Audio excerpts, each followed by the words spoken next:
Assalamualaikum warahmatullahi wabarakatuh. Saya Yunita Ayu Damayanti dari kelas Perbankan Syariah F. Di sini saya akan mempresentasikan hasil laporan praktikum penggadaian yang saya lakukan melalui aplikasi penggadaian.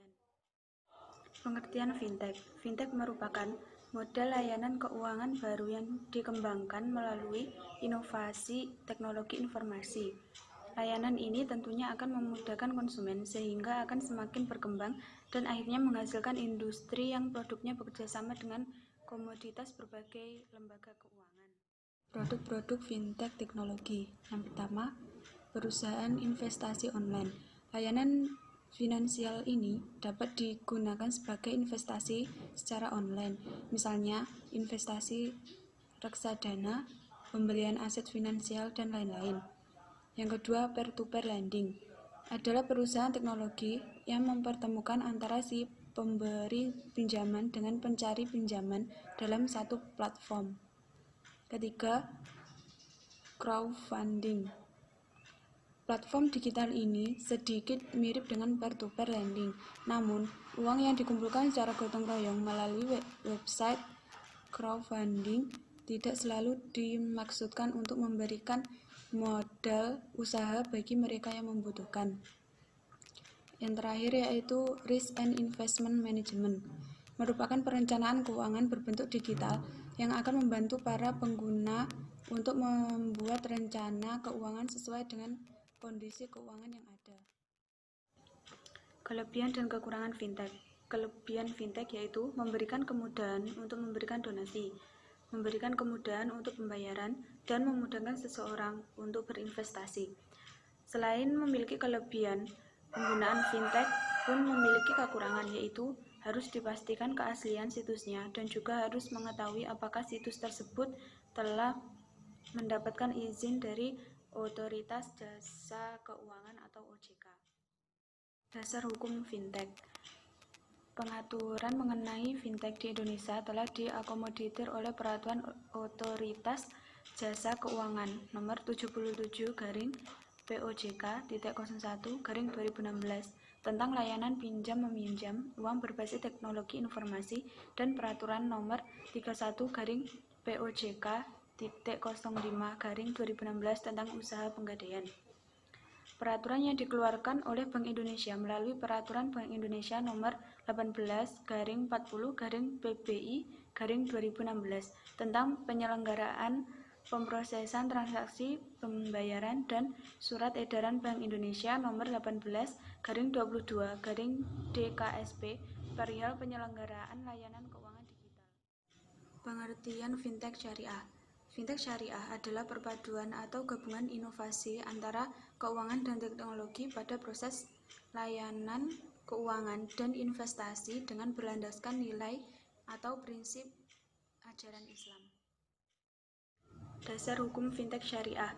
Dalam menjalankan kegiatan usahanya, fintech syariah harus menaati peraturan dari OJK Nomor 77-POJK.01/2016 pada tanggal 26 Desember 2016 tentang layanan pinjam-meminjam uang berbasis teknologi informasi. Dalam Fatwa DSN Nomor 117/DSN-MUI-2/2018 tentang layanan pembiayaan berbasis teknologi informasi berdasarkan prinsip syariah.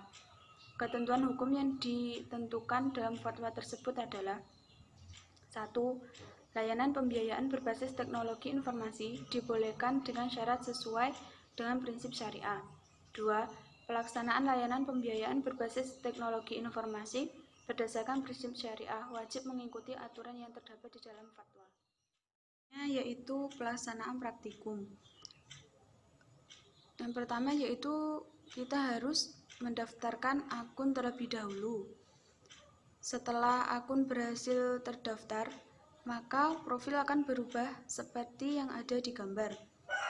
Setelah pendaftaran akun berhasil, selanjutnya kita melakukan transaksi yang pertama.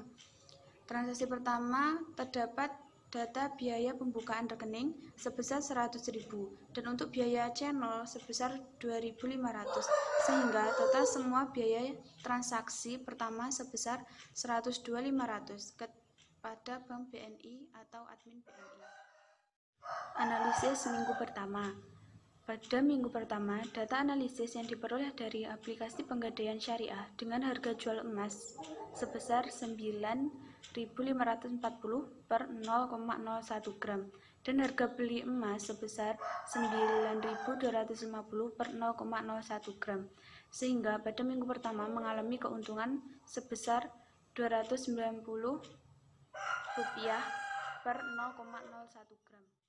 Untuk analisis minggu kedua, pada minggu kedua data analisis yang diperoleh dari aplikasi Pegadaian Syariah dengan harga jual emas 9.510 per 0,01 gram dan harga beli emas sebesar 1.220 per 0,01 gram, sehingga pada minggu kedua mengalami keuntungan sebesar Rp290 per 0,01 gram. Analisis minggu ketiga.